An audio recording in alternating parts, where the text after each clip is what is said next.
Voy a presentar la segunda mesa. El dilema de los géneros en la obra de Ricardo Piglia. Participan Daniel Baddelston y Roberto Ferro. ¿De quién va a comenzar? Daniel.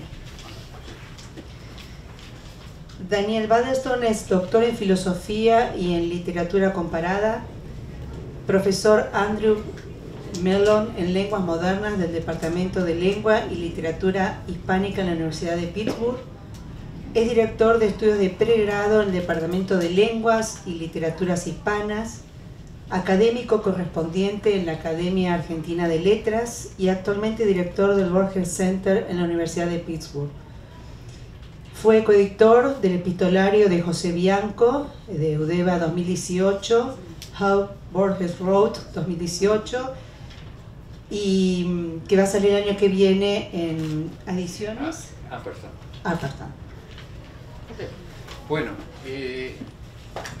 se me pidió que hiciera una ponencia, así que la voy a leer en unos minutos, pero antes, como divertimento, les voy a mostrar imágenes de los diarios de Princeton y eso le servirá por lo menos a Adriana, que va ahora, para darse cuenta de la magnitud del problema con el que va a enfrentarse.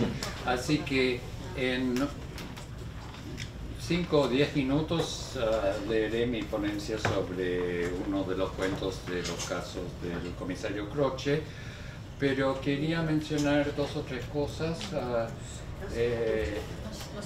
No se escucha. Pongo esto aquí. A ver.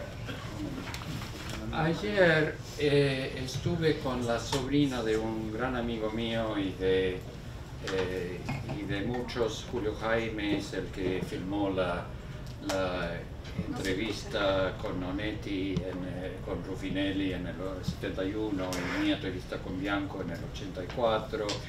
Estuvimos organizando el archivo fotográfico de Julio y nos encontramos con estas fotos maravillosas de una visita de Ricardo a New Orleans en el 84. Está delante de la casa de Faulkner, de la casa donde estuvo Faulkner de inquilino en el 22, así que bueno, quería mostrar, y si alguien quiere ver, bueno, que toquen por los bordes, pero por los bordes, por favor, no el centro de la foto. Y lo otro, se mencionó que dirijo el Centro Borges. El Centro Borges publica la revista Variaciones Borges 2 veces al año.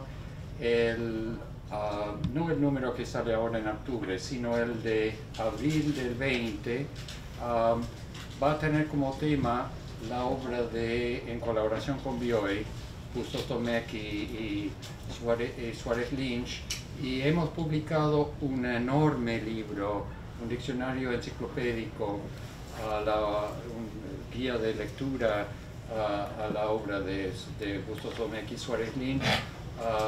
Cristina Parodi, la cofundadora del Centro Borges en la época danesa, trabajó en esto unos 25 años. Es un libro impresionante. Traje algunos ejemplares, dejé algunos esta mañana en Norte y voy a dejar mañana en Arcadia. Vale la pena. Es un trabajo arqueológico el que ha hecho con las cuestiones culturales, lingüísticas, etcétera, en Bustos Domecq y Suárez Lynch.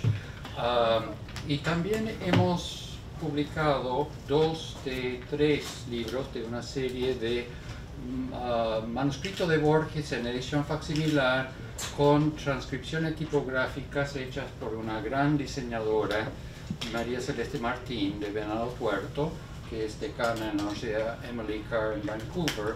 El tercero, que es un libro un manuscrito de 5 cuentos, sale en un par de meses y también va a estar esos libros en esas 2 librerías. espero lograr, tengo una conversación con un distribuidor, digamos, para que los libros lleguen a las librerías no en mano, sino de forma un poco más normal. Vamos a ver si logro eso antes de irme el miércoles. Y bueno, como se mencionó, publiqué un libro sobre los procedimientos de escritura de Borges a Borges Road. Salió el año pasado en inglés, este año en francés, en la Presse Universitaire de Versailles, en la serie de Manuscrit Moderne de Jacques Neff y Hannah Hirschberg. Y estos libros, por ejemplo, Mariana Essiaux de la Sorbona Nueva y yo hicimos una edición crítica de un texto, un ensayo inédito de Borges sobre Flaubert, las clases del año 52. Un manuscrito de 16 páginas se convirtió en una edición crítica de 80 páginas con 203 notas. Y como la primera vez que alguien o que algunos intentamos hacer una edición crítica en serio de Borges, yo creo que simplemente por el hecho de que se haya podido publicar con todas las negociaciones oficiales, con la Andrew Wiley Literary Agency, etc., hay que celebrar de vez en cuando eso. De eso voy a hablar en el Instituto de Literatura Argentina, no en el Instituto de Noé, sino en el otro, el martes a las 6:30, los cursos sobre Kafka y Flaubert a las 6:30 el martes.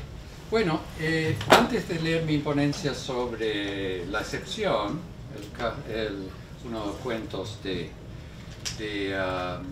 los casos del comisario Croce, que también va a ser el tema de la ponencia de Adriana, quería mostrarles algunas imágenes de los diarios de Princeton, los diarios, no los publicados, sino los originales, que arrancan no en el 57 como dice el primer tomo, ¿no?, con la mudanza a Mar del Plata, etcétera, sino en el 53, con clase de inglés, reuniones para jugar al ajedrez con un amigo René, dibujos de vaqueros, intentos de comenzar a fraguarse como con su firma, etcétera, conjugaciones de verbos. Entonces, 4 años antes del nacimiento oficial del escritor, ya hay diario. Este diario, la película de Andrés Titela habla de 326 cuadernos, pero yo creo que son mucho más. Voy a pasar rápido porque este no es mi tema de hoy, simplemente quería aclarar un poco la situación de los diarios reales, ¿no? Entonces tenemos... ¿Cómo? Tenemos tiempo, Okay, pasarlo pero no tan rápido. Bueno, entonces aquí se ve un diario que él conservó toda la vida, bueno, del 53 y del 58.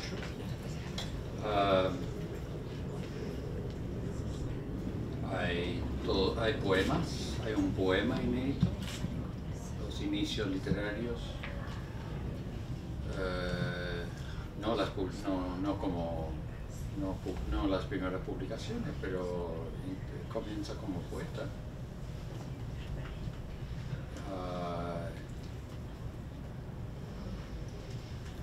Ya en el 58 está harto de todo.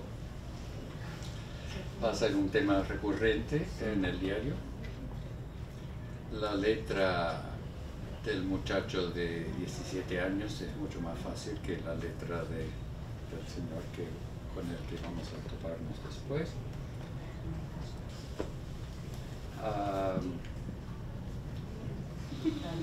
La letra empieza. 60, pensando en posibles monografías en el estudio de la Universidad Nacional de La Plata. Está en Mar del Plata, pero está pensando trasladarse a La Plata. Muchísimas marcas de relectura de los diarios pululan. Voy a mostrar muchos ejemplos de eso. Pero está siempre releyendo su diario. Es decir, que no es una cosa de 2015, 16, 17. Comenzó décadas antes. Está marcado, hay marcas de esa relectura desde el inicio.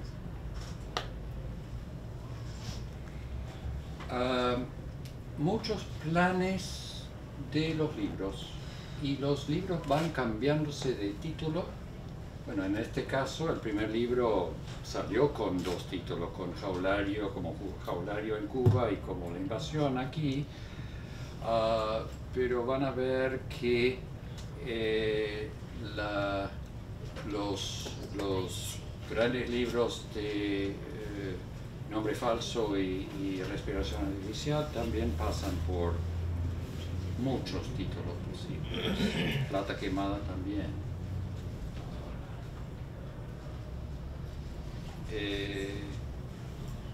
En este caso tenemos, yo pude cotejar con el diario publicado, primer tomo, página 244, la literatura es experiencia y no conocimiento del mundo, y creo que eso está ahí. ¿Alguien lo ve?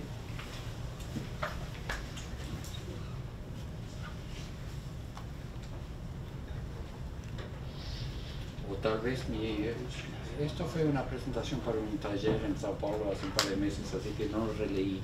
Pero puede ser que esta fuera una marca de algo que la fecha no corresponde a lo publicado en el diario.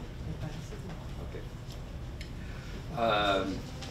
Mayo del 70, recuerdo los asados rituales de hace 20 años, es decir, recordando la época de Adrogué antes del traslado a Mar del Plata. La familia está trabajando en ese momento en una novela que tentativamente iba a llamarse Adolescencia, que eventualmente será uno de los hilos conductores de Respiración Artificial. ¿No se escucha? Bueno. Sí.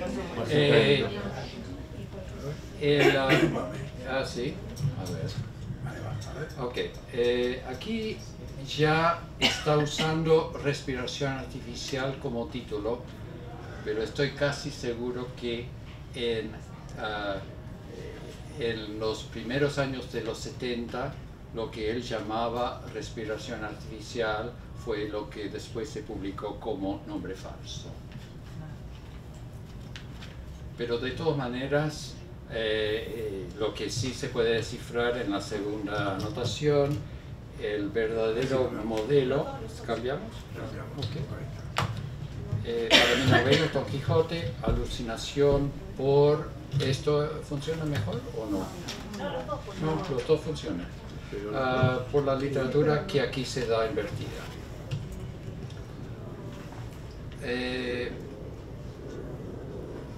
Aquí ahora tenemos demasiado micrófono. ¿No? Okay. Bueno, Respiración Artificial, Bildungsroman, thriller, aventuras, detectivesco, periodismo, autodefensa, biografía, crítica, cartas, cuentos, diario, traducción, plagio, citas, modelos Faulkner, Borges, Hemingway, Arlt, Gombrowicz.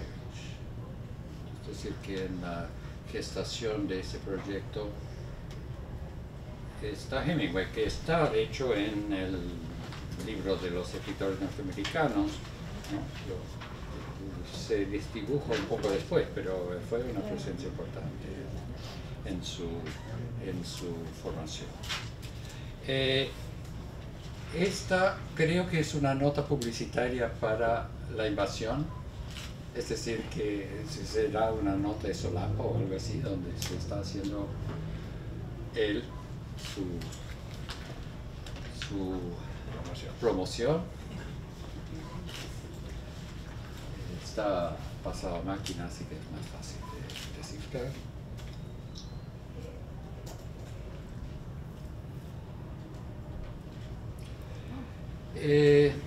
Bueno, entonces aquí pude confrontar algo publicado con el original y uno ve que hay una relación cercana. Yo creo que los que dudaban de que los cuadernos de los primeros 2 tomos fueran cuadernos de verdad no tienen razón. Pero sí hay alguna reescritura. Por ejemplo, uno siempre sale, vaya a saber para dónde, al final siempre se sale, ¿no? Es decir, hubo reescritura, pero no hubo reinvención total del párrafo. Aquí tenemos de noviembre del 77, de nuevo, algo original y la versión publicada, y de nuevo no es una escritura del año 2015, ¿no? Esto es del año 77.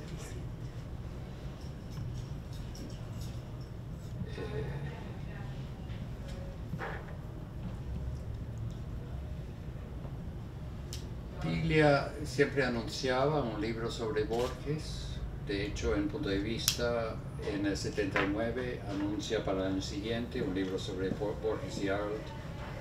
Yo creo que hay 200 páginas de ese libro en Princeton. Muchísimo. Alguien podría levantar todo eso y tratar de publicarlo. Sería interesante. Pero perdónenme por los errores ortográficos. Esto se escribió primero pasó por filtros entre el inglés y el portugués, entonces por ejemplo gramatical, ahí está como si fuera inglés, pero porque en fin, estuve como tratando de reformatearlo anoche o esta mañana para esta ocasión y no vi todo, pero lo que sí es que hay un estudio muy cercano de los procedimientos narrativos de Borges en ese diario, mucho material para eso. Toda la literatura le sirve de pretexto en Borges. Stevenson, De Quincey y Poe son un pretexto sobre el que se compone un nuevo texto. Sin duda, el Evaristo Carriego debe ser leído como una novela, una idea que no desarrolla nunca en lo publicado. Esto es divertidísimo. Ustedes saben que hubo varios falsos prólogos de Borges. El más famoso que llega a comentar yo hoy en el diario es el del escritor salvadoreño Álvaro Menem Desleal, que escribió un prólogo de Borges para un libro de cuentos de él. El poeta colombiano Harold Alvarado Tenorio, que hizo en esta época una tesis en la Complutense sobre Borges, publicó un poemario con un falso prólogo de Borges, y Piglia se enteró y fue con el prólogo a entrevistarse con Borges, y Borges se divirtió con el asunto y corrigió el falso prólogo de Harold Alvarado para hacerse suyo ese prólogo ajeno. Proyectos muchos, eventualmente todos estos van convirtiéndose en... Pero noten que los títulos van flotando, ¿no? Adolescente, retrato de un hombre extravagante, supongo que esa es la línea de Osorio, de respiración, hombre falso.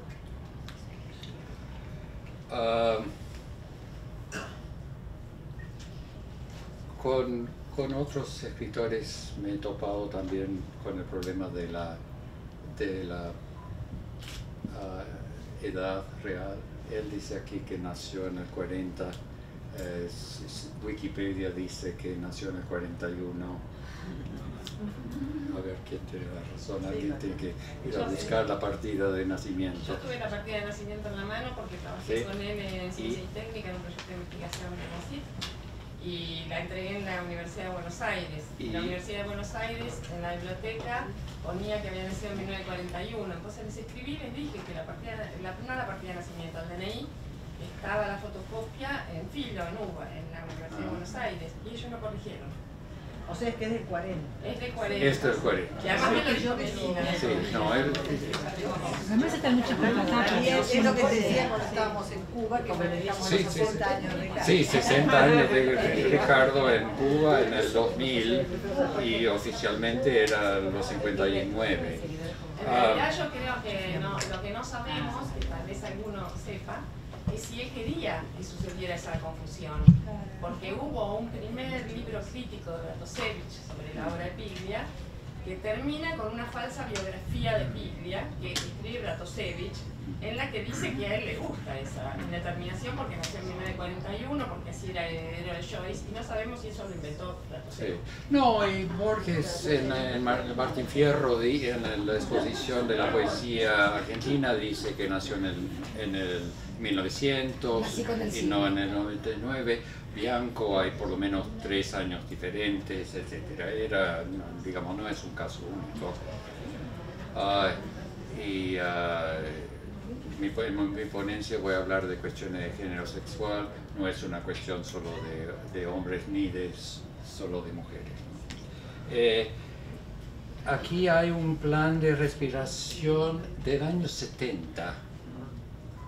La novela es del año 80.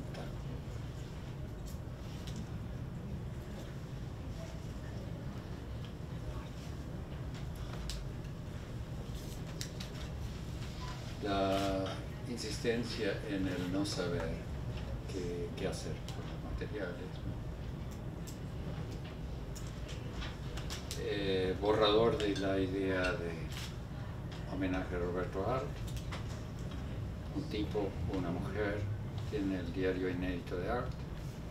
Adentro carta de educación sentimental, accidente. Accidente, miren que accidente aparece como uno de los posibles temas en esa novela no escrita todavía, Respiración Artificial. Los dos proyectos están implicados entre sí. Tiene cartas, el narrador prepara una biografía secreta de Arlt, tiene una novela que es el thriller, conversa con Rinaldi, que aparece muerto en el thriller, todos no es homenaje a Roberto Arlt totalmente, pero tiene elementos de respiración. ¿Seré capaz de publicar un libro en 1975? Mucha duda sobre si sus posibilidades como escritor.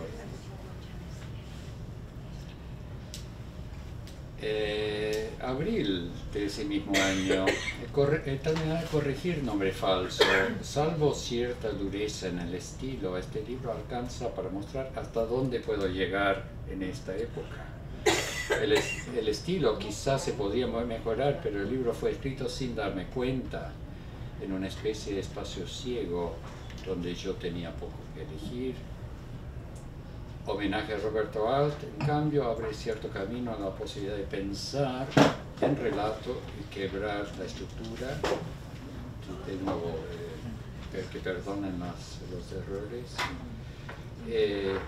Esto explica la indiferencia, el extraño letargo que me produce releerlo como si lo hubiera escrito otro y no yo. Antes de publicar el segundo libro, pero el primer libro.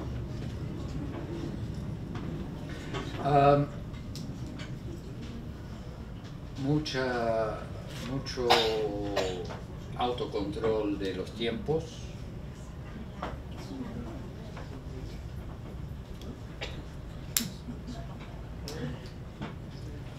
El famoso título inicial de Respiración del poema de Borges de La noche en el sur lo velaron.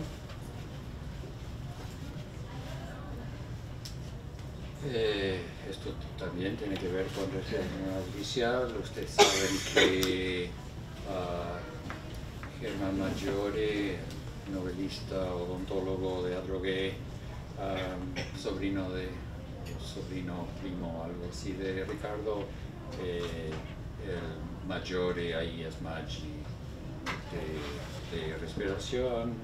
Digamos, hay un caso de un tío que, es decir, lo de la historia familiar autobiográfica. Sí, no se escucha, perdón. ¿Y qué fragmentos de la historia familiar o autobiográfica quieren modificar? No hay que usar recuerdos ajenos, solo es posible usar recuerdos ajenos, es decir, también la doble conciencia de que uno no es totalmente consistente consigo mismo siempre. Uno de los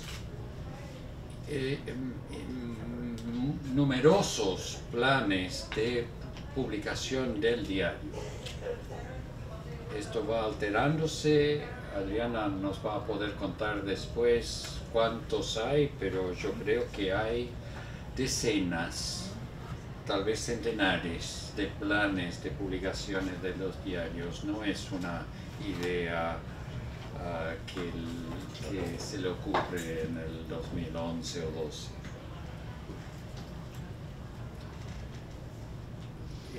Para eso necesita releer el diario y hacer, aquí está haciendo selección de cuántas páginas para cada mes del año 59, 60, etc.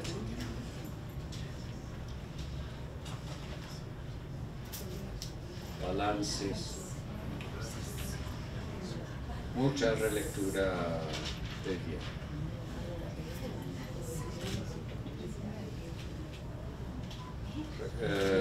2010, reflexiones sobre el diario, ¿no? Antes de comenzar a ordenarlo para la publicación, se relee para pensar qué es este diario.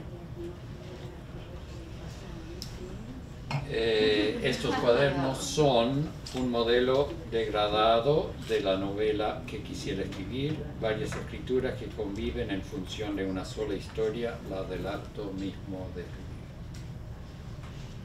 Yo creo que los que han dicho ya que el diario es tal vez la gran obra de Ricardo, tal vez tengan razón. El único problema es que el tercer tomo no está hecho como los otros dos, ¿no? Les faltó tiempo.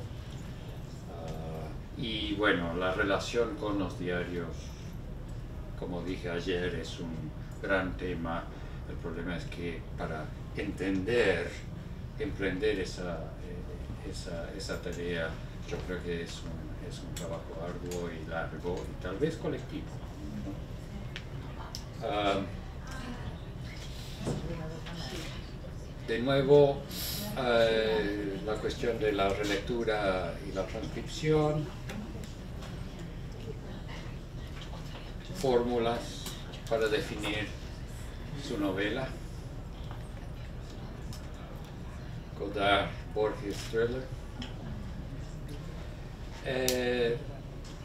También habría que analizar mi propia utopía.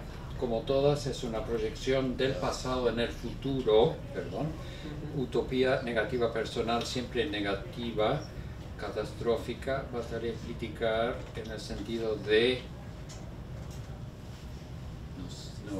No logré descifrar, ¿no? Y hay abreviaturas. De nuevo, Adriana. Estos cuadernos negros, cierto culto a la negatividad que termina reducida a la retórica como forma de la pura negatividad. Dicho sea de paso, yo no sé si hay cuadernos sobre Adorno, pero hay cuadernos enteros sobre Gramsci y sobre marxismo, etc. ¿No? Hay muchos apuntes de lectura que no forman parte del diario, son otros cuadernos paralelos.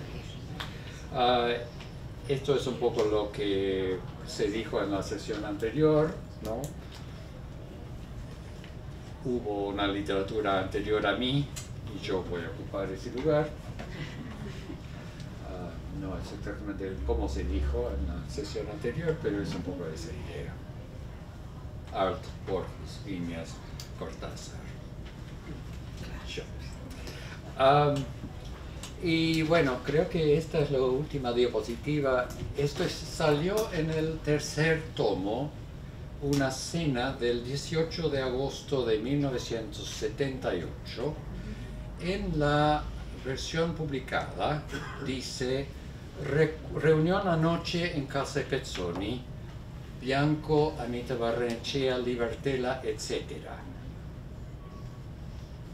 Esa etcétera incluía un joven becario de USA, que soy yo, hace 41 años, pero también, ya que de vez en cuando se nota la ausencia de las mujeres en la obra de Piglia, en esa etcétera también estaban Tamara Kamenstein y Josefina Ludmer presentes en esa reunión y olvidadas en la etcétera de la publicación. Ahora, este es un ejemplo de cómo los problemas que tuvieron Luisa Fernández y equipo en la transcripción, porque obviamente ellos no estuvieron en esa cena en el 78 durante mi primer viaje a Buenos Aires, así que no tenían la menor idea quién era ese joven becario de USA, y pusieron ese etcétera, pero ese etcétera obliteró a Ludmer y a Kamenstein, así que bueno, yo estoy bien así obliterado.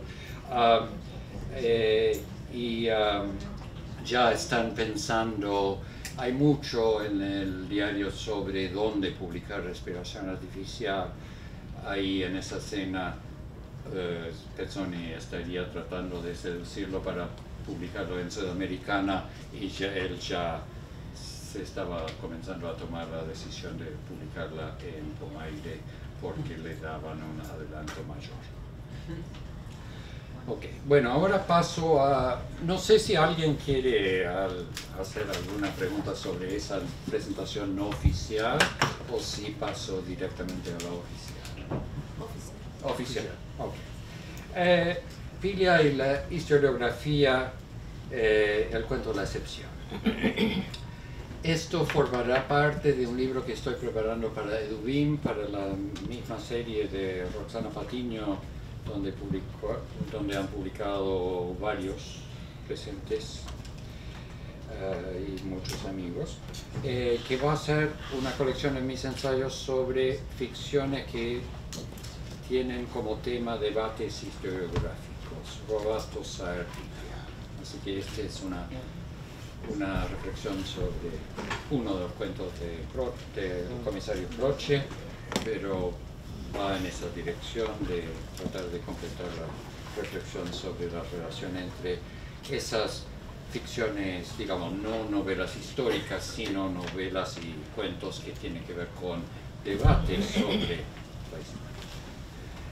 Unas novedades recientes e infelizmente póstumas de Piglia es el cuento La excepción de los casos del comisario Croce, 2018, uno de los varios libros que dejó listo a nuestro querido amigo y admirado escritor.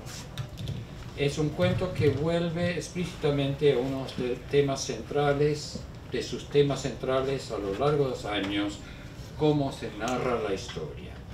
tema central a textos anteriores como las actas del juicio, la creación oficial y el camino de ida. La excepción gira en torno a conversaciones del comisario Croce con uno de los afamados historiadores de la comarca sobre un hecho del pasado, de la época de la batalla de Caseros. Ese historiador Reyes estudia archivos provinciales, artículos de los periódicos, pero también un legado de manuscritos que ha llegado al archivo municipal que dirige su esposa. Y aquí pongo una nota de pie de página. La esposa se llama Rosa, obviamente José María Rosa tiene que ver, ¿no? Es decir, que la cuestión de la inversión sexual ya está incluso en la cuestión de quién maneja ese archivo municipal.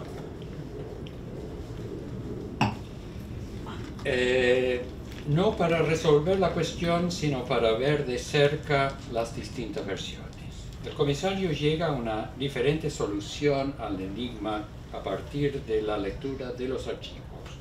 Este interés en los debates en torno a los hechos históricos, tema de Piglia desde los años 60, vuelve aquí con mucha intensidad en uno de sus últimos escritos. Como nota David Pérez Vega en una temprana reseña, y cito, en la excepción, Croce resuelve un misterio histórico gracias a la interpretación de unos poemas, y esto parece un homenaje a Borges. Aquí se vuelve a hablar del militar Urquiza, personaje histórico sobre el que Piglia ya escribió en un cuento de la invasión. Cierra la cita de Pérez Vega. De hecho, Piglia dice en el prólogo a la reedición de la invasión en 2006, las actas del juicio, escrito en 1964, es, si ese parecer tuviera algún sentido, mi mejor cuento. Es decir, que está retomando un tema del principio de la carrera al final. El enigma que el historiador local, Reyes y el comisario Croce se empeñan en resolver es por qué Urquiza hizo matar a un médico rosista al final de la batalla de Caseros, y sobre todo por qué dio órdenes de hacerlo fusilar por la espalda. Los papeles del médico Hilario Nieves han llegado al archivo municipal, consisten en unos poemas manuscritos del médico y recortes de periódicos de la época, de La Tribuna y El Nacional. Además, se ha consultado un artículo publicado en la época, de la época sobre el caso de un amigo de Nieves, Modesto Cantón, en la Revista Nacional. Recuerden que fue estudiante de historia, ¿no? Así que hay algún cuidado con estas cuestiones, ¿no? De los nombres de periódico y revistas. La conversación entre Reyes y Croce gira en torno a las semejanzas entre el trabajo del historiador y las investigaciones del detective, salvo que el historiador trabaja con muertos bien muertos y el detective con muertos recientes.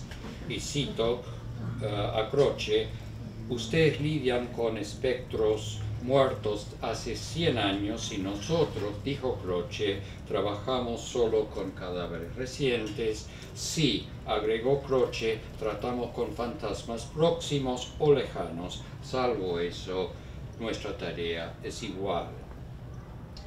Croce se pone a estudiar los poemas de Nieves, fijándose en las rimas masculinas y femeninas y en ciertos detalles léxicos, y llega a una conclusión inicial muy diferente de las posibilidades barajadas por el historiador. Al saber que los papeles han llegado desde Tapalqué, decide ir a buscar a la persona que los envió, que resulta ser una anciana de 100 años, Justina Nieves. El cuento narra el diálogo entre Croce y esa descendiente de Hilario Nieves, que confirma la sospecha de Croce, que Hilario era en realidad Hilaria Nieves, una mujer que se disfrazó de hombre para poder estudiar medicina y en ejercicio de su profesión pero también por un compromiso político resolvió ser leal a Rosas aún después de la fuga del campo de batalla. Por el hecho de que tanto Nieves como Urquiza fueran entrerrianos, las sospechas iniciales del historiador Reyes eran que la conversación a puertas cerradas entre Nieves y el general girara en torno a algún chisme sobre Urquiza que reveló Nieves en su conversación con el general, que habrá motivado la furia del vencedor en Caseros. La solución que propone Croce y que confirma la anciana va en otra dirección. No es una revelación sobre algún pecado intríngulis de Urquiza, sino el hecho de que Nieves se haya disfrazado de hombre, lo que le habrá causado la molestia de Urquiza, que termina en el insólito orden de hacer matar al médico por la espalda. Las últimas palabras de Nieves: tirad aquí, canejo, que así mueren los hombres como yo, cambian de sentido al ser dichas por una mujer que además fuera lesbiana. De hecho, el cuento termina con una cita de un poema de Nieves, recordado por Croce, que termina: y esa mujer era yo. Pero voy a volver a eso en un segundo. Creo que Pérez Vega tiene razón en calificar este cuento como un homenaje tácito a Borges, aunque no tanto por el hecho de que la solución fuera a través de la lectura de unos versos. Dos cuentos de Borges sí tienen mucho que ver. Aben Hakam, el Bokhari muerto en su laberinto, donde el poeta Dunraven y el matemático Unwin barajan distintas soluciones a un enigma del siglo anterior. Comienza el verano de 1914, hartos de la fatiga de un mundo sin aventuras, o algo así se dice, hablando de junio de 1914, están hablando de un enigma del siglo XIX, y Guayaquil, donde el narrador y un rival, el historiador Zimmerman, se pelean por el privilegio de ser los primeros lectores de unos papeles recién descubiertos que podrían revelar lo que se dijeron a puertas cerradas Bolívar y San Martín en Guayaquil en 1822. Tengo un capítulo de Fuera de Contexto sobre eso, así que y hay un trabajo. Borges publica ese cuento en el 70 en el informe de Brody, pero le cuenta la anécdota de ese cuento a Bioy en el 52. Entonces, sin duda, hizo la investigación histórica antes de volverse ciego, ¿no? Es uno de los porque es uno de los cuentos del informe de Brody que es un poco más semejante a los de Ficciones y el Aleph que a los otros cuentos tardíos, ¿no? Con respecto a la cuestión de la documentación. En ambos textos, las relaciones inciertas entre un hecho histórico y las interpretaciones que se proponen en torno a él es el eje del relato. En ambos, la dimensión mítica del hecho histórico es algo que podría llegar a ocultar o tergiversar el sentido del acontecimiento. Es decir, los textos de Borges que estaría homenajeando Piglia aquí tienen que ver no con lo que sucedió, sino lo que buscamos que sucedió, como escribe Borges en Piermena Relato del Quijote. No el hecho histórico en sí, sino el trabajo historiográfico. En otro trabajo reciente, que se publicó en un libro que organizó Carla Fernández, un ciclo de Roa, que publicó la Universidad de Alicante, creo. He estudiado los vínculos entre el Piglia de Respiración Artificial y Roa Bastos de Yo el Supremo, y afirmo ahí que el interés compartido en cómo escribir novelas o cuentos que tenga que ver con debates historiográficos es el nexo más fuerte entre los dos autores y las dos novelas. Y de hecho, hay pasajes de los diarios de Emilio Renzi, de los papeles de Princeton, que confirman esas conversaciones entre los dos autores y nexos entre sus proyectos, y los papeles de Princeton confirman también contactos y conversaciones frecuentes en esa época entre Piglia y, por ejemplo, Andrés Rivera, que también estaba interesado en las mismas cuestiones. Lo que llama la atención es el modo en que el enfoque de esta ficción no es el hecho en sí, sino en las posibilidades numerosas y diferentes de interpretarlo. Un detalle interesante es la referencia a la poesía de la época de Nieves, y cito del cuento. Efectivamente, el doctor, todavía no se ha revelado que es mujer, el doctor Nieves era un poeta, el único poeta romántico que apoyaba a Rosas. La poesía federal era en su mayoría poesía gauchesca, afirmada en el habla popular, pero los versos de Nieves eran poesía culta y un poco hermética. Cierro la cita. La poesía federal gauchesca ha sido estudiada en detalle por Nicolás Lucero en el artículo La guerra gauchipolítica del volumen dirigido por Julio Schwartzman de la historia crítica de la literatura argentina de Noé y compañía, y en el gran libro Letras Gauchas de Schwartzman.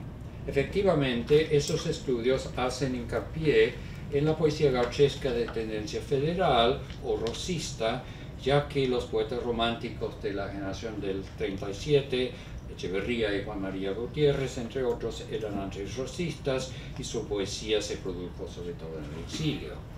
Al inventar, o semi-inventar, como vamos a ver en un segundo, a este poeta romántico federal, Piglia está revisando la historia literaria, agregando una corriente a la producción poética de la época, aunque las citas poéticas atribuidas a Nieve pertenecen, con algunos cambios, como veremos, al médico rosista Claudio Mamerto Cuenca, 1812-1852, muerto como Nieves en Caseros.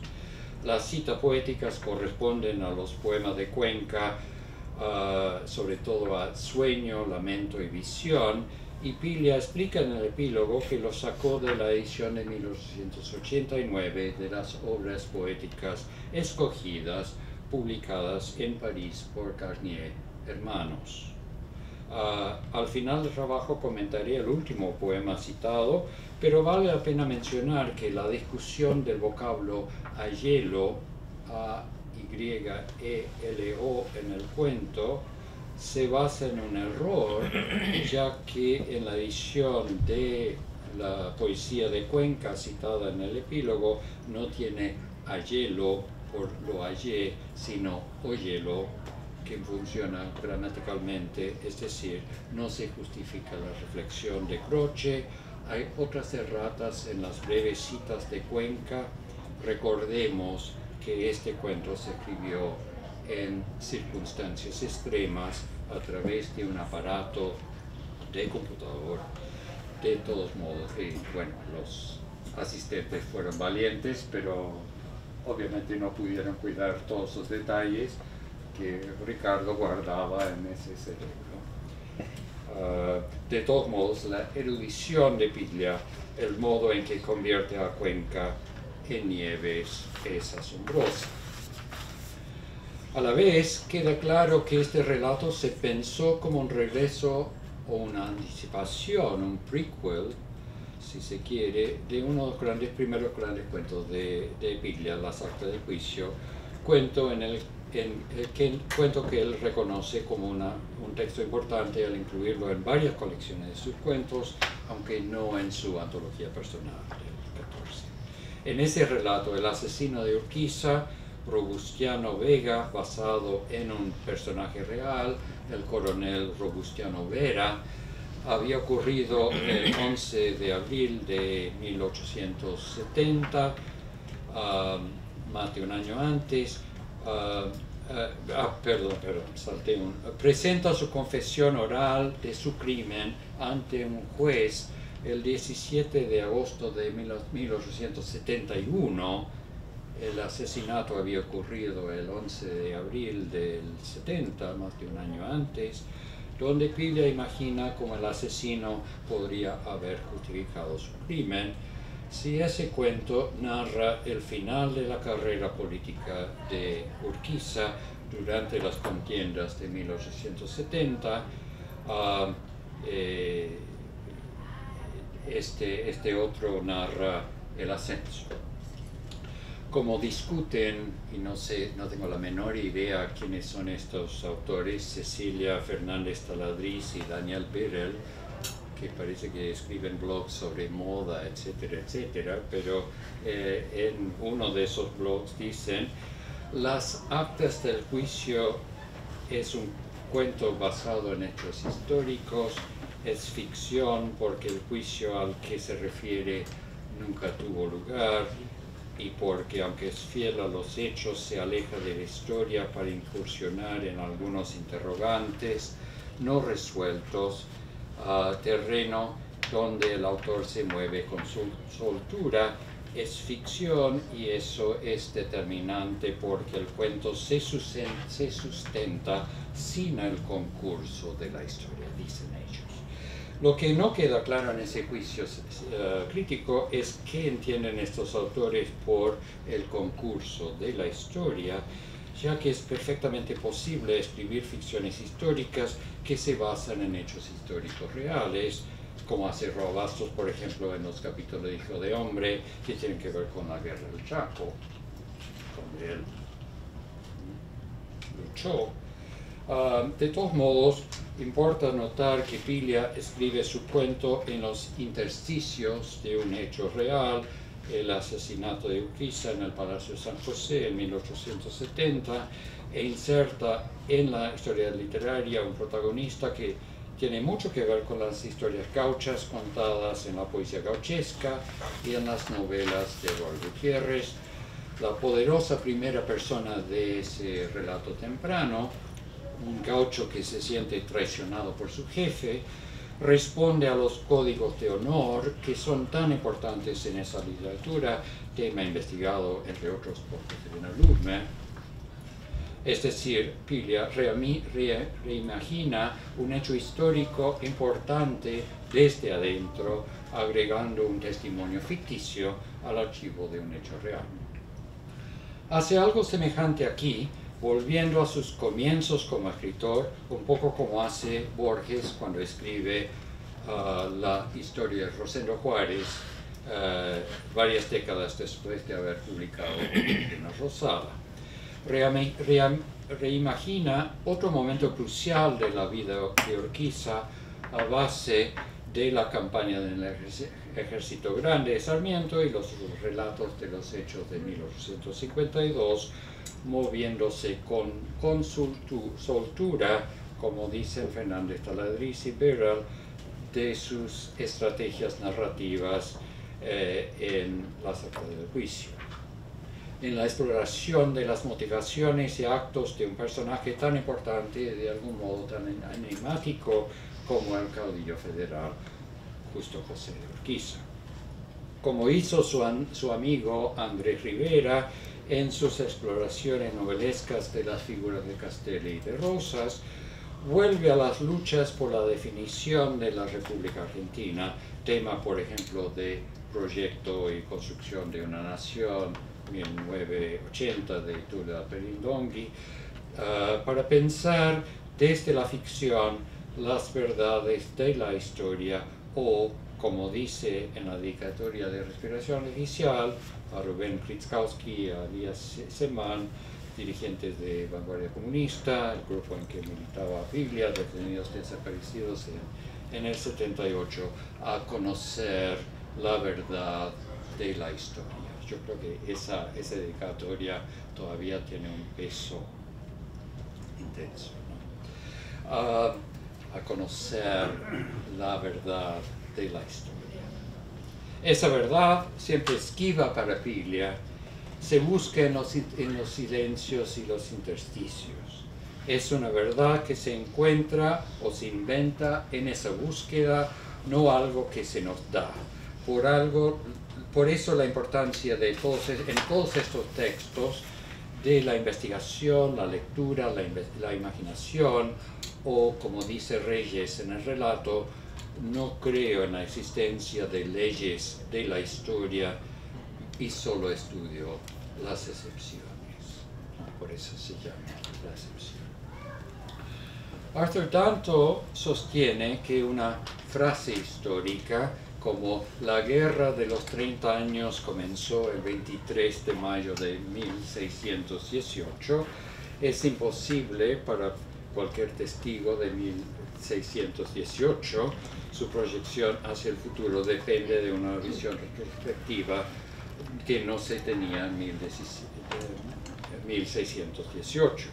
Borges, de modo semejante, en El pudor de la historia, se burló de Goethe por haber dicho en 1792, en el campo de batalla de Valmy: en este lugar y el día de hoy se abre una época en la historia del mundo y podemos decir que hemos asistido a su origen. Justamente el tipo de afirmación profética que Danto dice que es imposible hacer en tiempo real. A la vez, siguen flotando aquí las palabras de Martín Cohen de ayer sobre el diario y la cuestión profética. Queda por discutirse un poco más ese asunto. A la vez, dice Danto, el filósofo de la historia, al proponer una visión de la historia total, que necesariamente abarca no solo el pasado y el presente, sino también el futuro, no puede no jugar con ese tipo de afirmación profética. Piglia está interesado en ese vaivén entre pasado y futuro, por eso la primera mitad de Respiración Artificial termina con fragmentos de la novela 1979, que escribe Enrique Osorio en 1850, por ejemplo en la ficha 30 de julio 1850, escribo la primera carta del porvenir, o como dice Osorio en otro fragmento del 18 de julio de 1850, otra diferencia entre la novela que quiero escribir y las utopías que conozco, Tomás Moro, Campanella, Beca. En mi caso, no se trata de narrar o describir esa otra época, ese otro lugar, sino de construir un relato donde solo se presentan los posibles testimonios del futuro en su forma más trivial y cotidiana, tal como se le presentan a un historiador los documentos del pasado.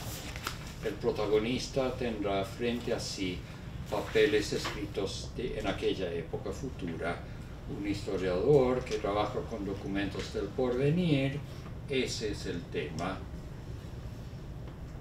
Creo que Danto no llegó a leer esta novela, pero le hubiera encantado por toda esa cuestión profética. El modelo es el cofre donde guardo mis papeles. ¿Qué podría inferir de ahí alguien que los leyera dentro de 100 años, sin tener frente a sí nada más, sin conocer otra época, otra cosa de esa época cuya vida trata de reconstruir? Ahí Enrique Osorio está haciendo un eco anacrónico al Borges de la nota sobre Bernard Shaw de otras introducciones. Esa posibilidad de escribir un relato futuro es lo que seduce a Piglia en sus escritos sobre la historia y podría ser uno de los motivos por los que estudiara historia y no letras en la Universidad Nacional de La Plata. Lo que le importa no es la historia, sino la escritura de la historia, y por eso escribe este tipo de ficción historiográfica. Por motivos semejantes será porque no escribe críticas literarias como tal, sino crítica y ficción o crítica en la ficción. Por eso también, como mostré, digamos, el libro anunciado sobre Borges y arte en el 79, Respiración Artificial. Hilaria Nieves médico, lesbiana, disfrazada de hombre, poeta romántica, escribe unos poemas antes de la batalla de Caseros, pero esos poemas solo se leen años después. Los fragmentos que nos depara el cuento sugieren que tienen el aura de un poeta profético como el Coleridge del final de Kubla Khan. Y cito del texto: la noche pregaba su negro ropaje, la aurora entre nubes de nácar encaje, su frente de zafir y perlas mostró, y una mujer radiante de extraña alegría de aquel paraíso salió con el día, absorto en su dicha, y esa mujer era yo. El poema original en que se basó Piglia termina: ese hombre era yo. El cambio de género por parte de Piglia es deliberado, pero el antecedente de Coleridge, donde de repente la Abyssinian Maid se convierte en la voz del poeta, sirve para probar que en la poesía romántica la voz intensa de la inspiración, la sensación de beber la leche del paraíso en Coleridge o de haber salido del paraíso en Cuenca Nieves es poderosa. Croce se siente contagiado de esa intensidad, se fue a la casa con la sensación de haber vivido una experiencia intensa y mágica.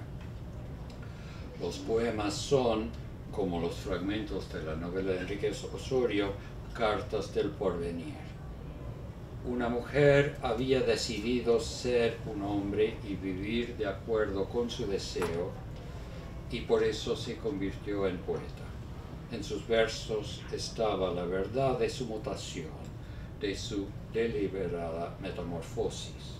Cierra la cita. Croce la vio en la noche en su tienda de campaña, la imagina en su condición de mujer bravía, la ve de algún modo fuera del tiempo, en esa eternidad dentro y fuera del tiempo que tanto fascinó a Borges. Piglia nos regala en este cuento póstumo la posibilidad de narrar un momento pasado que engloba presente y porvenir.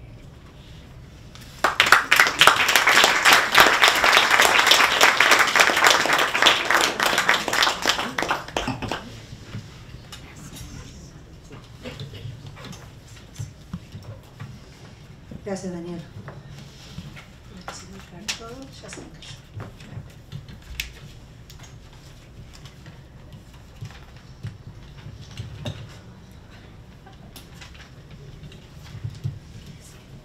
Voy a presentar ahora a Roberto Ferro, escritor y crítico literario, doctor en letras por la Universidad de Buenos Aires, profesor e investigador de la Facultad de Filosofía y Letras. Ha dictado cursos de posgrado en Uruguay, Brasil, Venezuela, México, Francia, España e Italia. Participa del consejo editorial de numerosas revistas académicas y literarias. Entre sus libros publicados están Lectura errada con Jacques Derrida, Escritura y Deconstrucción de 1995, El lector apócrifo de 1998, Onetti, La Fundación Imaginada, 2003, De la literatura y los restos, 2009, Derrida, El largo trazo del último adiós, Fusilados al amanecer, 2010, Textos y mundos, 2015, Julio Cortázar, Un nómada de otras orillas, del año pasado, 2018. Ha dirigido el volumen dedicado a Macedonio Fernández en la historia crítica de la literatura argentina y la edición crítica de Operación Masacre, seguido de la campaña periodística. También ha publicado varias novelas. El otro Joyce, 2011, Los borradores de Macedonio, una casi novela sin final, 2016, Fuera de foco, 2018, y Desde aquella ventana, 2019. Algunos de los libros han sido traducidos en inglés, al portugués, al italiano, y te corrijo, no, 2016, 2014, Fue distinguido con el premio Konex a ensayo literario por el periodo 2004-2013. Roberto va a hablar sobre envíos y reenvíos, narrativa policial y crítica literaria en la obra de Ricardo Piglia.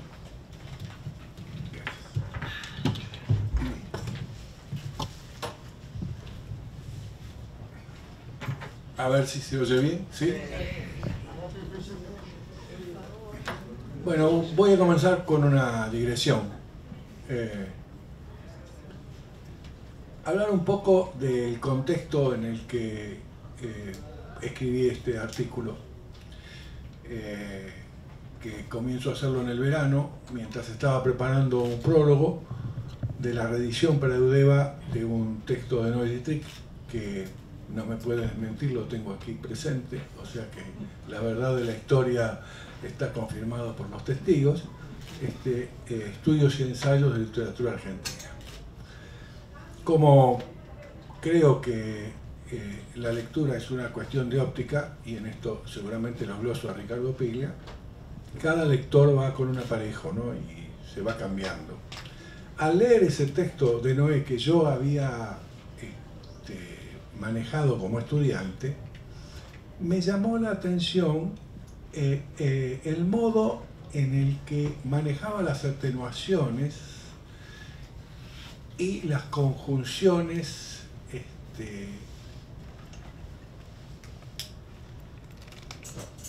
había mucho sin embargo, había mucho a pesar de ello, podemos verlo desde otra perspectiva.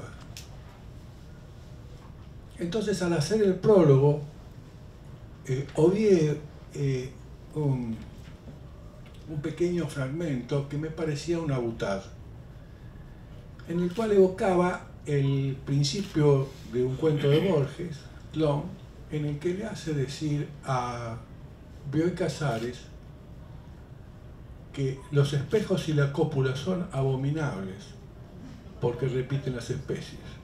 Entonces yo estoy de acuerdo con eso. La copulación es abominable porque fija la unidad.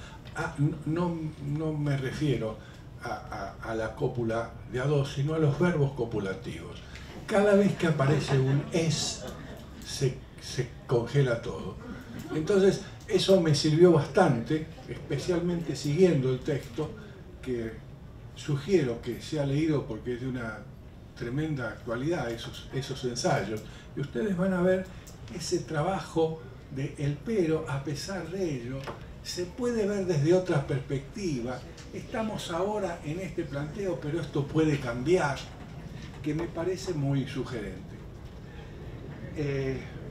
Entonces también, seguramente, la palabra influido no me gusta, pero vale. Influido por... No se escucha. No se oye. Traten de escucharme. ¿Ahora sí? Seguramente movido también por el interés de algunas reflexiones de Dietrich sobre la conversación, pensé este artículo como una conversación en el que voy a hacer un conjunto de referencias y citas, tratando de imaginar un diálogo con Ricardo Piglia. El título de la ponencia ya lo conocen, lo voy a repetir: Envíos y reenvíos, narrativa policial y crítica literaria en la obra de Ricardo Piglia. Tiene un exergo. Si dispusiéramos en un conjunto las formas de intervención de Ricardo Piglia en el espacio literario a lo largo del tiempo, un conjunto que comprenda sus ficciones, sus ensayos de crítica y teoría, sus clases en ámbitos tan diversos que van desde el curso universitario al set televisivo, sus participaciones en mesas redondas, sus consideraciones en entrevistas, su trabajo de editor, sus prólogos. En ese corpus, el género policial aparecería como una constante de sus reflexiones, no la única, pero sí una instancia de marcada relevancia. He pensado en una analogía sirviéndome de una cita de Borges, que dice así. Gracias. ¿Ahora? ¿Mejor? ¿Sí? Esa esfera intelectual, cuyo centro está en todas partes y sin la circunferencia en ninguna, que llamamos Dios. Para la mente medieval el sentido es claro. Dios está en cada una de sus criaturas, pero ninguna lo limita. El cielo de los cielos no te contiene. En la obra de Ricardo Piglia, el género policial está en todas partes, pero no como límite, sino como diseminación. Esto último caracteriza mi tentativa de lectura crítica de ese corpus de intervenciones. Me centraré en privilegiar la diseminación sobre la continuidad pensada en términos cronológicos. El criterio de diseminación permite describir maniobras y operaciones de lectura múltiples, dado que habilita el recorrido transversal del corpus, atendiendo las inestabilidades, las transformaciones, los deslizamientos y los retornos. La dinámica de la diseminación habilita una inestable cartografía de envíos y reenvíos entre el Piglia lector con el Piglia escritor, que se citan en el trastorno de los géneros. 1. Género policial. Lo que se reconoce como género policial se manifiesta en cuentos y novelas que son situados en la literatura con tanta frecuencia como son expulsados más allá de sus márgenes. Y asimismo es una de las versiones cinematográficas más vigorosas desde sus orígenes hasta la actualidad más inmediata. También está presente en obras de teatro, en series de televisión, en historietas, en fotonovelas, en videojuegos, y es decisivo en la llamada Crónica Roja, contribuyendo al crecimiento del espacio desde el cual se fue gestando su propagación y en el que continúa concitando un gran interés. Asimismo, exhibe una enorme capacidad funcional para desplazarse de un lenguaje a otro en un amplio espectro de variantes en cada uno de ellos. El género policial forma parte de todas las categorías con las que se ha buscado caracterizar la recepción, el consumo o la interpretación de los bienes simbólicos, porque a través de múltiples desplazamientos y reapropiaciones, desvíos e intersecciones, se lo concibe participando tanto de la alta cultura como de la cultura de masas y de la cultura popular. Las especulaciones que siguen están vinculadas al modo en el que el género policial se despliega en el campo literario, sin dejar de considerar que las intervenciones de Ricardo Piglia en muchas oportunidades exceden esos bordes lábiles. Los elementos que participan de la configuración genérica del policial son atraídos por la tensión producida entre dos núcleos de doble faz. Por una parte, crimen-enigma, y por otra, investigación-develamiento, que se ensamblan entre sí en forma de fusiones y o combinaciones, a partir de reglas de juego que regimentan ese contacto como un desafío, y consecuentemente implican una competencia que involucra al intérprete como un participante, posición que se reitera en cualquiera de los lenguajes en los que se despliega la configuración genérica. Dice Piglia: sería una tensión entre el enigma como misterio que es necesario descifrar, el cual está asimilado a la noción de crimen, y la idea del monstruo como criminal absoluto, el criminal que ha llegado a un punto de diferencia que lo identifica con lo monstruoso mismo. Fin de cita. Los dos núcleos a los que me he referido convocan una serie de asuntos que condensan materiales de alta densidad simbólica, constituyendo constelaciones inestables en forma de figuras que en muchos casos se presentan como estereotipos atravesados por ideologemas estratificados. Voy a caracterizar esto en 4 ítems. El primero, en la caracterización del Estado como la entidad política que monopoliza la fuerza y promulga la ley, instancia decisiva para caracterizar determinadas acciones sociales como crímenes y en consecuencia punirlos. Dice Piglia: el Estado hace lo mismo que la novela. Trabaja la relación entre el ideal y la realidad, pero de un modo inverso. El héroe del Estado es aquel que dice que hay que bajar los ideales por culpa del peso de lo real. Vaya si lo sabemos. Que hay cosas que son verdaderas pero que no se pueden hacer porque es necesario admitir ese peso de lo real. La frase de Perón, la única verdad es la realidad, define muy bien esa tensión entre lo ideal y lo real. Fin de cita. En Crítica y Ficción, Piglia expone una de sus tesis más incisivas, la del Estado como máquina de narrar, configurando una vinculación íntima entre poder y ficción, y la idea de que en cada proceso político y económico de la Argentina puede ser identificado un tipo de relato. Cito a Ricardo ahora extensamente. El complot, el crimen, la falsificación son la esencia del poder en la Argentina. Y ese núcleo narrativo del poder constituido está en tensión con la literatura, que funciona como un discurso que comenta, amplifica o resiste esa ficción oficial.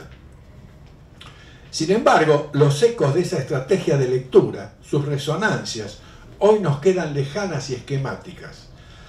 Hoy el Estado es otro Estado, o al menos es otro el conjunto de definiciones y sentidos políticos en disputa. Y los debates públicos abiertos en los últimos años parecerían encaminarnos hacia el reconocimiento de un conglomerado de poderes dispersos y en disputa, todos ellos productores de ficciones contemporáneas, complejas y tensionantes del espacio social. Estos factores son amplificados con los nuevos mecanismos de circulación y apropiación social de la información, que justapone a las reivindicaciones de redistribución del ingreso y de redistribución política. Un tercer espacio de disputa, el de la redistribución de los símbolos sociales, visibilizado por la explosión de las nuevas tecnologías de la comunicación, la ley de medios e Internet. La comunicación, dice Ricardo Piglia, la ley de medios e Internet. El Estado ya no es una máquina perversa y criminal como podía ser en los 60, que podía ser incluso en los 80 o en los 90, cuando el consenso hegemónico del neoliberalismo parecía perfilar la sombra esquiva pero cierta del Leviatán. Esto no significa, por supuesto, que el nuevo Estado sea bondadoso o idílico, pero sí que progresivamente se ha probado no solo como un factor de poder más, entre muchos otros, a veces no necesariamente el más fuerte, sino incluso insuficiente para mantener en algunos casos el monopolio de la fuerza. Y los casos más resonantes de fricciones entre gobierno, fuerzas de seguridad y corporaciones políticas así parecen probarlo. El segundo ítem, el primero al que me refería era el Estado. El segundo ítem que convoca la lectura del género policial está referido a las innumerables alternativas del ejercicio de la violencia en la sociedad. Perdón, el género policial no da a leer datos políticos específicos acerca de la sociedad, pero exhibe cómo funciona. En sus especulaciones, Piglia suele referirse al núcleo paranoico de la sociedad. Lo cito: el género se refiere al elemento de pesadilla, como dice Borges. Se refiere a las relaciones con el dinero, se refiere a las relaciones con la ley, con el delito, con el monstruo, con el enigma, trabajando con aquellos elementos que hacen realmente funcionar el sentido de una sociedad, y no con los elementos externos, exteriores, con los que a menudo confunde la idea de lo que debe ser la literatura social, una literatura política. Fin de cita. La narrativa policial es una urdimbe en la que se condensan las problemáticas constitutivas de la cultura de masa. Y desde esa perspectiva, en la obra de Art, es donde Piglia descubre el vínculo entre la dimensión paranoica con los discursos sociales. Cito: la cultura de masa se apropia de los acontecimientos y los somete a la lógica del estereotipo y del escándalo. Art convierte ese espectáculo en materia de sus textos. Sus relatos captan el núcleo paranoico del mundo moderno, el impacto de las ficciones públicas, la manipulación de la creencia, la invención de los hechos, la fragmentación del sentido, la lógica del complot. Art es el más contemporáneo de nuestros escritores. Fin de cita. El cuento Las fieras de Art da título a la antología del género policial que preparó Ricardo Piglia en 1993. Cito: como un detective que reconstruye los rastros perdidos de una filiación, hemos querido rastrear los modos desviados e indirectos en que el género policial está presente en la literatura argentina. En este sentido, esta antología se diferencia de otras dedicadas a mostrar el estado del género entre nosotros, pero las presupone y las complementa. El tercero de los ítems es que el policial connota, alude, asedia las diversas metodologías de investigación a partir de la detección de indicios. Dice Piglia: la narración es un arte de vigilantes, puesto que ellos incitan a los acusados a revelar sus secretos. La policía y la denominada justicia han hecho más por el avance del arte del relato que todos los escritores a lo largo de la historia. Todo relato es policial. Solo los asesinos tienen algo que contar. La historia personal es siempre la historia del crimen, la historia de un crimen. Y por último, el policial asedia a los regímenes de legitimación de la verdad junto a las metodologías para su exploración y correlativamente su relación con la moral y la política. Cito a Ricardo con alguna extensión: la clave de la narrativa policial es por supuesto la causalidad. El género trabaja el orden de las causas en un sentido a la vez literario y moral. El género identifica aquello que no se sabe con el mal. El detective debe descubrir algo que es precisamente la encarnación del mal, pero entendido socialmente. El marco en la indagación está emparentado con el problema de la verdad. Se podría entonces hacer toda una mitología moderna de la verdad en base a las novelas policiales. Quizás esa palabra, la palabra verdad, sea la que más hemos repetido en este encuentro. Por eso en la literatura los robos son como los recuerdos, nunca del todo liberados, nunca del todo inocentes. Las relaciones de propiedad están excluidas del lenguaje. Podemos usar todas las palabras como si fueran nuestras, hacerlas decir lo que queremos decir a condición de saber que otros en ese mismo momento las están usando, quizás del mismo modo. Condición que encierra un núcleo utópico. El lenguaje no existe como propiedad privada. Dice Piglia: me interesa trabajar en esa zona indeterminada donde se cruzan la ficción y la verdad. Antes que nada porque hay un campo propio de la ficción. De hecho, todo se puede ficcionalizar.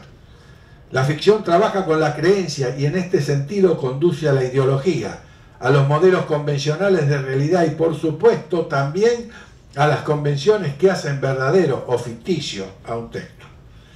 La realidad está tejida de ficciones. La Argentina de estos años es un buen lugar para ver hasta qué punto el discurso del poder adquiere a menudo la forma de una ficción criminal. Por un oscuro deseo de remate artístico quiero repetir esto porque me parece de una actualidad estremecedora. La Argentina de estos años es un buen lugar para ver hasta qué punto el discurso del poder adquiere a menudo la forma de una ficción criminal.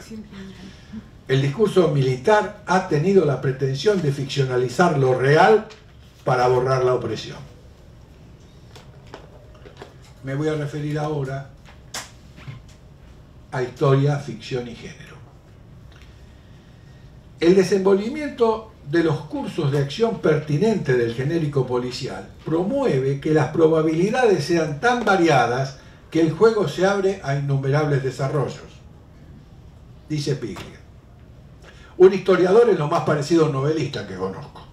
Los historiadores trabajan con el murmullo de la historia. Sus materiales son un tejido de ficciones, de historias privadas, de relatos criminales, de estadísticas y partes de victoria, de testamentos, de informes confidenciales, de cartas secretas, delaciones, documentos apócrifos. Fin de cita.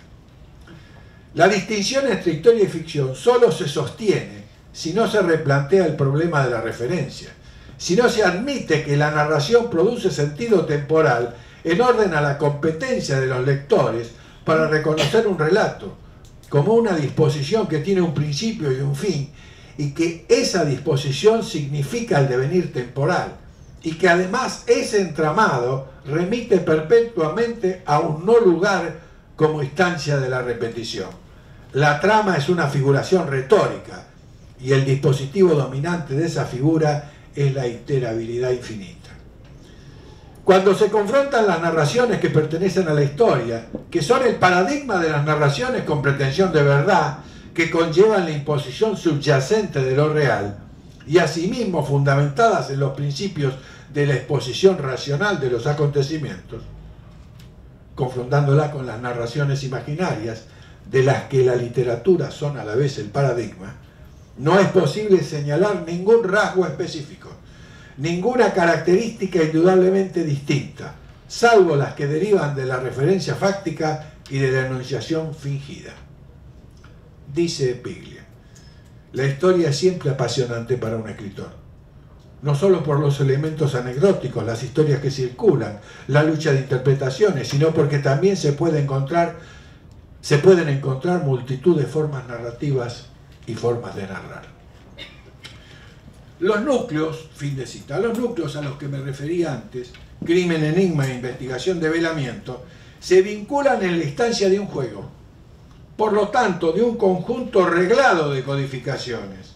La configuración genérica es reconocible porque es portadora tanto de un alto grado de redundancia, siempre hay un muerto, siempre hay un investigador, siempre hay una investigación. O sea, hay un alto grado de redundancia como de variantes de desorden entrópico, lo que le otorga a la resolución del enigma planteado un amplio margen de incertidumbre por la aleatoriedad de las series en las que puede derivarse. La entropía inherente a la competencia da lugar a que el intérprete, en el curso de su interacción con cualquier variante del policial, si acepta el desafío, deba hacer de su interpretación una trayectoria constituida por una serie de jugadas entrelazadas entre sí. De ahí que los procesos de codificación del policial planteen la redundancia como la condición de posibilidad del carácter estocástico de la interpretación. El género, en tanto instancia reguladora de la circulación de textos, es un centro a partir del cual es posible reflexionar acerca de la movilidad y la labilidad de la construcción de sentidos. Dice Piglia: un género es un marco porque implica un saber previo, es decir, una presuposición, una expectativa. Existe un saber previo a la lectura, una disposición distinta hacia William Faulkner que hacia Macedonio Fernández. Esta presuposición a veces está codificada por cierta acumulación crítica anterior y otras veces menos establecida, y funciona como campo de lucha de los diferentes modos de leer determinado corpus. Por ahí pasan todos los problemas del escritor y de la crítica. Me voy a referir ahora a la tradición y a dos genealogías posibles para pensar la narrativa policial en Argentina. La narrativa policial es una dimensión relevante de la literatura latinoamericana que permite reflexionar especulativamente en torno de una cuestión vinculada con las diversas modalidades de circulación del género como modelo, que se presenta a la conjetura crítica figurando una encrucijada de senderos que se bifurcan y se intersectan. Por una parte, es un corpus privilegiado para investigar los desplazamientos del referente hacia la referencia, marca relevante de la literatura contemporánea. Desde una mirada genealógica, la narrativa policial exhibe desplazamientos notables que implican cambios de percepción crítica y un incremento progresivo en el interés de una gran cantidad de escritores que forman parte del espacio literario para tramar sus textos en relación con los dispositivos de género. Esa variación de la percepción crítica está íntimamente ligada a las características específicas del policial. ¿Acaso uno de los géneros que más mortifica la verosimilitud realista del referente? La productividad del texto, la escritura como relectura, la disolución de los personajes y la identidad del narrador, el entramado indecidible entre el metatexto y la intriga ficcional, la exhibición desaforada de la ficción como procedimiento, el doble juego entre el discurso objeto y el metadiscurso, aparecen de un modo más nítido en las variaciones operadas a partir de la narrativa policial que en otras formaciones discursivas. Esa suma inestable de pasajes, entrecruzamientos, pliegues, intercambios, caracterizan al género como una inigualable escenografía del sentido textual. Todos estos conceptos relacionados en un conjunto reunido por una insistencia sémica que reitera una y otra vez la movilidad y la transacción, cuestionan y revisan las modalidades en las que los diferentes campos de la cultura desplazan y reelaboran estrategias y objetos que originalmente pertenecían a otros ámbitos. Yo estoy pensando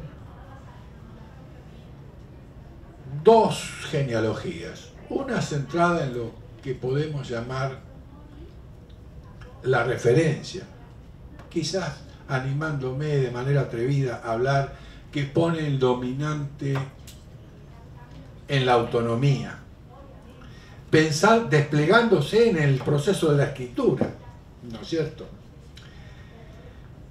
Y por otro lado, digamos, y en esto me refiero a dos escritores básicamente, Borges y Juan Carlos Onetti. Borges es, de alguna manera, aquel que puede ser pensado como el punto de partida de la genealogía de ese policial, del policial clásico, y Onetti del policial negro. En relación a la otra vertiente, la otra genealogía, que se piensa en relación con el mundo, que podríamos llamar también de manera atrevida, de manera heteronómica, es la que inaugura Rodolfo Walsh. Es decir, el uso del policial para denunciar algo que pasa en el mundo, porque las convicciones que mueven la investigación trastornan los códigos narrativos del policial. Me refiero a la postura de Piglia. Me refiero a la postura de Walsh. Si el crimen es institucional, el culpable es alguien que forma parte del aparato estatal. Esta circunstancia impone una serie de mutaciones en la pareja culpable-víctima que implican una modificación sustancial. Los culpables representan a la ley y, en consecuencia, la víctima queda inmersa en una difusa bruma de sospechas y entredichos. El género policial ha funcionado en América Latina de una manera privilegiada para dar cuenta de que el criminal es el Estado. Entonces tenemos esas dos genealogías y me he referido a un corpus de escritores que forman parte de la biblioteca privilegiada de Ricardo Piglia. Borges, Onetti y Rodolfo Walsh. Ese doble movimiento hacia la referencia, digamos hacia la escritura, y por otro lado hacia el referente, o sea, hacia el mundo, podemos verlo como senderos que se bifurcan, pero se intersectan. ¿Cómo negar la impronta borgiana del principio de la narrativa de Walsh? ¿No es cierto? Por lo tanto, acá aludo a la memoria literaria y al modo en que Piglia hace uso de esa memoria. Dice, para un escritor la memoria es la tradición, una memoria impersonal, hecha de citas, donde se hablan todas las lenguas. Las relecturas de la tradición suponen la apertura a disputas polémicas, porque apuntan a trastornar las lecturas heredadas y a reorganizar el pasado literario a partir de los debates que postulan las poéticas contemporáneas. En concordancia con Borges, Piglia sitúa el comienzo del género en Poe, pero traza una genealogía diferente. Ya Dupin no es un razonador distanciado de la realidad, sino que además de constituir el arquetipo del detective intelectual, en las tramas en las que participa se produce un entrecruzamiento de estos dos dispositivos narrativos a los que he hecho referencia. En un sentido, dice Piglia, Poe está de los dos lados. Se separa de los hechos reales con el álgebra pura de la forma analítica y abre paso a la narración como construcción y deducción que construye la trama sobre las huellas vacías de lo real. La pura ficción, digamos, que trabaja la realidad como huella, como rastro, la sinécdote criminal. Pero también abre paso a la línea de non-fiction, a la novela tipo A sangre fría de Capote. En El misterio de Marie Roger, que es casi simultáneo a Los crímenes de la calle Morgue, el uso y la lectura de las noticias periodísticas es la base de la trama. Los diarios son el mapa de la realidad que es preciso descifrar. Poe está en el medio, entre la pura deducción y el puro juego de los facts, de los hechos, de la non-fiction. El punto cuarto que voy a abordar es un punto recurrente al establecer un vínculo entre el género policial y la crítica. El escritor como criminal, el crítico como detective. La fascinación que produce el planteo de Piglia acerca de la tarea de la crítica literaria pensada a partir de una simetría metafórica que ha tenido gran aceptación en el siglo XX, establecer un paralelismo entre el crítico figurado como un detective y el escritor como un criminal, ecuación teórica que culmina con la idea de que la novela policial es una forma ficcional cifrada de la crítica literaria. Si bien hay una serie de correspondencias que son productivas en esta comparación, por una parte la del crítico como investigación, que a partir de un conjunto de saberes rastrea indicios que le permiten alcanzar finalmente las variantes posibles del sentido, y por otra, la correlación con el criminal como el que transgrede la ley, no deja de ser atractiva para pensar al escritor y al texto literario como instancias en las que la ley de la lengua es sometida a desbordes para significar más allá de la norma. Pero la representación paranoica del escritor como un criminal que borra sus huellas con el objeto de mantener un secreto, perseguido por el crítico descifrador de enigmas, exige atender a una simplificación que sutilmente sortea Piglia en sus propuestas. La idea de que el sentido de los textos está oculto y que debe ser revelado como una verdad aparece deconstruido por la paradoja de que, cito a Piglia, por mi parte me interesan mucho los elementos narrativos que hay en la crítica. La crítica como forma de relato. A menudo veo la crítica como una variante del género policial. El crítico como detective que trata de descifrar un enigma aunque nunca haya enigma. Aunque nunca haya enigma. El gran crítico es un aventurero que se mueve entre textos buscando un secreto que a veces no existe. No hay secreto atrás de los textos. Fin de cita. Siguiendo este modelo, la construcción textual aparece marcada por una particularidad reductora, la de postular que existe un conflicto a desentrañar, una intriga significante que se debe resolver, lo que implica necesariamente que la crítica literaria puede alcanzar una significación que se considere verdadera. Pretendo tomar distancia de esa simplificación que transforma la actividad crítica en una variante del género. Y es una reivindicación para Piglia. Los textos literarios se dan a leer como escenografías de procedimientos constructivos. En los textos literarios la significación no tiene fin. Siempre es una dinámica inconclusa. Uno de los criminales más notorios y más conocidos de la prensa académica argentina, aquí presente, llama a eso incesancia. No lo quiero mencionar porque no soy un delator. También en esa figuración otro contrabando ideológico. La idea de que existe realmente algo secreto por descubrir en cada texto lo aísla, lo recorta de la constelación de vínculos que lo constituyen y que son las que lo configuran como tal, es decir, como texto literario. Los textos literarios manifiestan su singularidad cuando son inscriptos en el conjunto de relaciones en que se producen. Dice Piglia, Un crítico literario es siempre de algún modo un detective.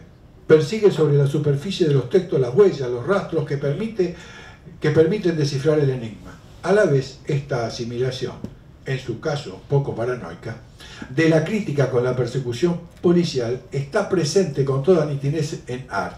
Por un lado, Art identifica siempre la escritura con el crimen, la estafa, la falsificación, el robo. Comparto. En este esquema, el crítico aparece como el policía que puede descubrir la verdad. Fin de cita. Todo lo que implica que el crítico, en cuanto escritor fracasado en la perspectiva artiana, por lo tanto puede ser un criminal. Lo que está vinculado con una de las alternativas del género.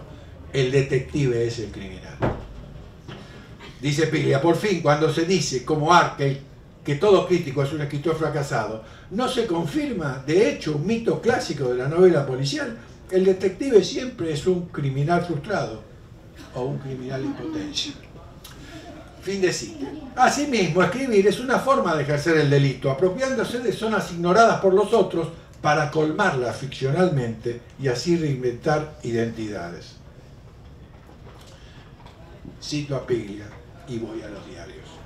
En estos días, en medio de la desbandada, en una de las habitaciones desmanteladas, empecé a escribir un diario. ¿Qué buscaba? Negar la realidad, rechazar lo que venía. La literatura es una forma de utopía. Finalmente, a modo de colorario, retomo la idea con la que comencé. El género policial atraviesa el conjunto de intervenciones de Ricardo Piglia en el campo literario, porque con su amplitud y plasticidad habilita la posibilidad de conjugar las preocupaciones que lo han asediado. Las menciones al policial le han permitido tanto aludir a cuestiones propias de los estudios literarios, tanto críticas teóricas o del orden de la historia de la literatura, como a problemáticas vinculadas al orden social y a la historia, exhibiendo un alto grado de coherencia en sus posiciones ideológicas. Al final de estas tres citas quiero hacer una especial mención de esto para hacer un cierre. Dice Ricardo, los relatos de la serie negra vienen justamente a narrar lo que excluye y censura a la novela policial clásica. Ya no hay misterio alguno en la causalidad. Asesinatos, robos, estafas, extorsiones. La cadena es siempre económica. El dinero que legisla la moral y sostiene la ley es la única razón de estos relatos donde todo se paga. Allí se termina el mito del enigma, o mejor se lo desplaza. En estos relatos el detective no descifra solamente los misterios de la trama, sino que encuentra y descubre a cada paso la determinación de las relaciones sociales. El crimen es el espejo de la sociedad, esto es, la sociedad es vista desde el crimen. En ella, para repetir a un filósofo alemán, agrego, que escribía en la Biblioteca de Londres y que tenía una barba grande, no sea que me acuse de algo picheto. En ella se ha desgarrado el velo del emocionante sentimentalismo que encubría las relaciones personales hasta reducirlas a simples relaciones de interés, convirtiendo a la moral y a la dignidad en un simple valor de cambio. La relación entre el dinero y la literatura es interna a la literatura. Los escritores que a mí me interesan, Faulkner, Balzac, Art, Brecht, la han puesto en primer plano. En la sociedad burguesa, es la sociedad burguesa la que trata que el escritor no piense en esto. El escritor no puede hablar nunca de cuestiones que la sociedad discute todo el tiempo. No creo que haya que escribir para ganar dinero, ni creo que haya que poner la literatura al servicio del mercado. Pero después que uno escribió un libro, como quiere escribirlo, con los años que lo llevó a hacerlo, hay que defenderlo. Porque conseguir la mayor cantidad de dinero posible le permite conseguir la mayor cantidad de tiempo libre para escribir. ¿De qué sirve escribir algo tan valiente de lo cual se desprenda que el estado de cosas en el cual nos hundimos es propio de la barbarie, si no queda claro por qué hemos ido a parar a él? Finalmente, una de las citas más conocidas de Ricardo, epígrafe de Plata Quemada, que es de Bertolt Brecht, que la voy a utilizar para este cierre. ¿Qué es robar un banco comparado con fundarlo? En 1965, Ricardo Piglia recibe el encargo de Sergio Camarda, un editor italiano, de dirigir una revista que finalmente codirigen los dos. Hay un solo número de octubre de 1965. Y ahí ya se nota un sesgo, otra marca que podríamos haber seguido como seguía el policial, que es la relación de Ricardo Piglia con la constelación de discursos vinculados al marxismo.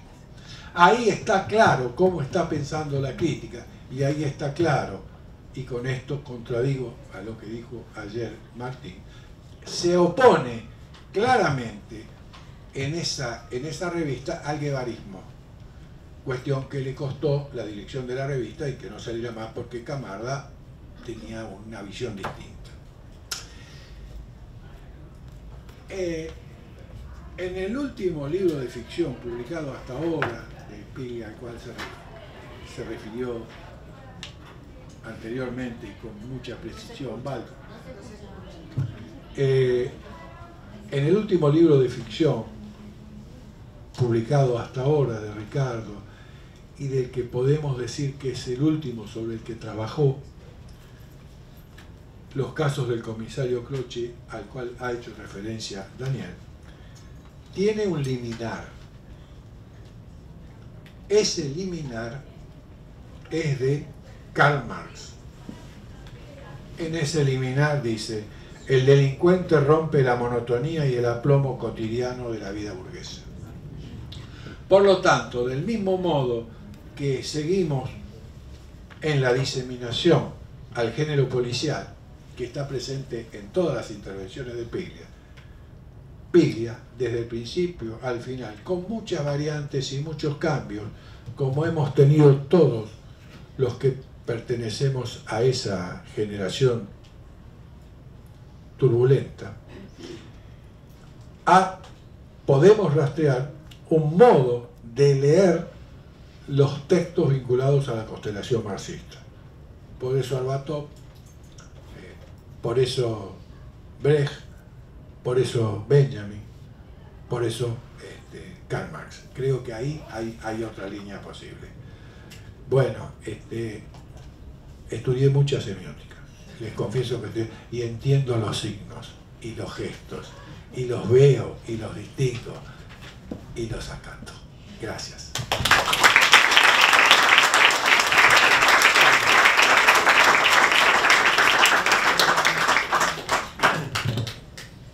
Bueno, gracias.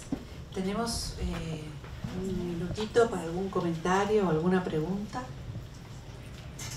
Sí, lamento, me tengo que ir porque tengo que ir a presentar una novela que no sé si es policial o qué es, pero bueno, esto, me sirve esto. Pero quiero hacer dos breves comentarios sobre dos ponencias absolutamente fascinantes, ¿no? Lo declaro públicamente, me han parecido excelentes, ¿no? El primero es en relación con la presentación de Daniel Wallerstein, ¿no? Se me ocurre que el asunto, el tema de la mujer disfrazada de hombre, ¿no? Es un tópico literario, es la monja alférez, pero no es solo, hay muchas manifestaciones. Bueno, esto, digamos, ¿qué indicaría, no? No es una acusación de falta de originalidad al elegir ese tópico, ¿no? Sino, digamos, cultura literaria, todo lo que ustedes quieran, ¿no? Pero es también espigar, ¿no? Es buscar en otra parte elementos para incorporar, ¿no? En un momento preliminar de la exposición, Daniel mencionó entre las series que Ricardo había puesto en el diario la palabra plagio. Se me ocurre una butada. Plagio es un anagrama de Piglia. ¿El significante tiene alguna relación en este caso? Bueno, nada más que eso, para, digamos, también pensar en eso y como casi una incitación a Daniel a seguir buscando lo que él ha encontrado en Borges, es decir, presencias, plagio o simplemente presencias, intertextualidad. Ahí empieza a haber un mundo de cosas en las que, digamos, la idea, la fantasía de la desnudez del escritor respecto de lo que está escribiendo se pone también en duda. Se pone también en duda. Vieja imagen quizá romántica o platónica, si ustedes quieren, más que romántica, que se pone en duda eso. Respecto podría decir más cosas, pero bueno, quiero decir esto para salir rajando y que no me ataquen a la salida como ocurrió con la mesa anterior. Esto que me resuena, ¿no? Es decir, el género policial, ¿no? Está, digamos, presentado en varias oportunidades con un grado de generalidad, de universalidad enorme. Lo cual me hace preguntar por qué llamarlo policial. El enigma está en toda la literatura, también lo dijiste. Es decir, ¿por qué policial? Porque ¿no será esa designación una resignación frente a lo, digamos, a lo referencial? Como hay un policía, casi siempre género policial, pero también un criminal. ¿Por qué no lo llamamos género criminal? Porque realmente el problema no es tanto la policía como el criminal.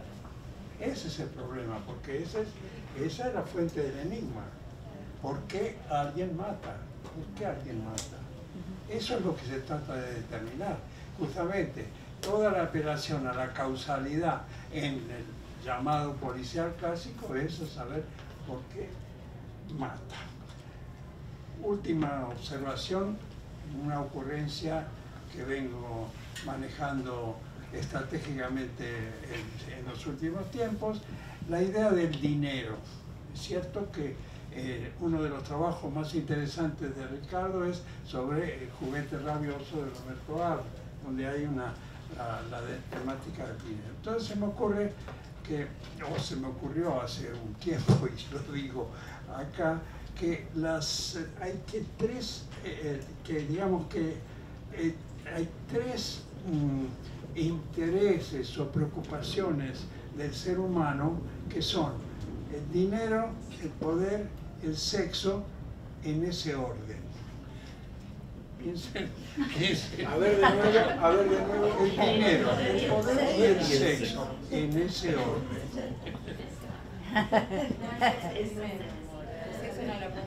El sexo está primero. El dinero es lo que más interesa, el poder interesa segundo y el sexo tercero. ¿Eso es una afirmación crítica o una confesión? Gracias.